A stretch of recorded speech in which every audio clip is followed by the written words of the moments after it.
Trinity, in a ruined sanctum, touches a crown and sees rewritten fates focused on Reece. The Keeper of Mirrors reveals Trinity's tormented past, leading Reece to realize she was chosen. A prophecy speaks of a twin of ruin. In a monastery crypt, they find Trinity's identical twin, sealed in magic. One was born, one was sealed. Trinity, scrying Reece, understands she was split. One to rule, one to rebel. We were meant to wake it. An ancient horn calls as a forgotten army rises with her twin. My other half wasn't imprisoned alone, she whispers. Reece's pendant shifts to the Oracle's protector seal. Juniper reveals the shocking truth. Reece was one of them. Deep in the mountain, an old woman tells Trinity of the severing, a split soul, one to feel, one to obey, and warns of a silent shadow. Can Reece save Trinity from Seraphine and the truth of her divided self? What was the severing, and what was Reece's role? Who is the silent shadow, and what ruin will she bring? The tremor under Trinity's feet deepened, like a heartbeat shaking the bones of the world. Cracks split the sacred earth around the sanctum, veins of old magic bleeding gold light. Elara stood beside her, pale and alert, watching as thunderclouds roiled unnaturally across the skies. "They're not just waking," Trinity murmured. "They're answering." The cracked mountain below revealed more than stone. A structure, black and spired like a cathedral forged in nightmares, emerged. Ancient glyphs lined its edges. From its gates marched figures in tarnished armor, neither alive nor dead, with eyes that glowed like stoked embers. "They are the bound," Elara whispered. "Soldiers sealed away when the Oracle's twin was buried." Trinity's breath came sharp. "Then they're here for her." "No," Elara corrected. "They're here for you." Reece stood under the monastery's skeletal trees, staring at the pendant in his hand. The symbol shimmered again, no longer the crest of his family, but the seal of the Watchers, guardians of the first Oracle, long thought extinct. "How long have I been living someone else's life?" he muttered. Juniper joined him, dragging behind a dust-covered tome she'd scavenged from the catacombs. "This proves it. You were born under the Watcher's oath, raised to protect the Oracle. Somehow you forgot, or was made to forget." Inside the tome was a drawing, a boy with Reece's eyes standing beside twin girls, one light, one shadow. The caption read, "The Guardian and the Split." Vincent cursed softly. "So what now?" Reece looked toward the storm forming in the distance. "Now, I remember everything they tried to bury."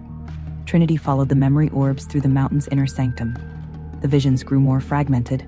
Her childhood doubled, blurred images of another girl echoing her actions. Laughter mirrored, grief split. The ancient woman at the dais, her eyes like molten silver, whispered as she weaved a spell into the air. "You were divided not to weaken you, but to make you controllable." One sister became prophecy, the other became silence. "I saw her in my dreams," Trinity confessed, "but I didn't know she was me. She's more than you. She's the tether that holds your power back. Until you confront her, you are half a storm." Trinity's fists clenched. "Then I'll find her, and I'll end what they started." Outside, the bound army began to march, their horns echoing through the world. Reece delved deeper into the monastery's forbidden archives with Juniper and Vincent. The deeper they went, the older the magic grew. Carvings glowed as they passed, whispering names Reece felt in his blood. They reached a door sealed with blood magic. Reece pressed his hand to it instinctively, and it opened. Inside lay a room of relics, swords, scrolls, and at its center, a crystal sarcophagus holding a boy. Reece gasped. "That's me." "No," Vincent said, stunned. "That's who you were before." The body inside was unchanged, but Reece remembered the pain now, the ritual that split his memory, the voice that said, "Protect her, even if you forget who she is." "Trinity," Reece whispered. "They made me forget you to keep us apart." Trinity stood before the bound army, their leader stepping forward, a figure in obsidian robes with a silver mask. "I know you," Trinity said. The figure removed the mask. It was her face, colder, older, untouched by emotion. "I am silence," the twin said. "I am what you shed to become what they wanted, but I remember everything." "I'm not your enemy," Trinity said. You are, Silence replied, because you forgot, and I never will. A wall of magic exploded between them. The earth shook. War had begun, not between good and evil, but between halves of the same soul. As Trinity and Silence locked eyes, the raw power within them crackled like lightning before a downpour.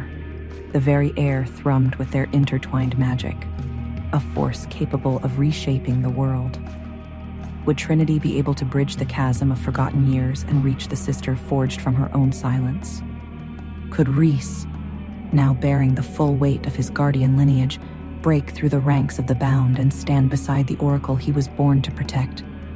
And as the two halves of the soul collided, what terrifying new form would the storm unleash upon the world? Hey, I am Trinity. Want to know what happens next? Then click the link in the description below and download the Pocket FM app and listen to the exciting episodes of Chosen by Fate, Rejected by the Alpha,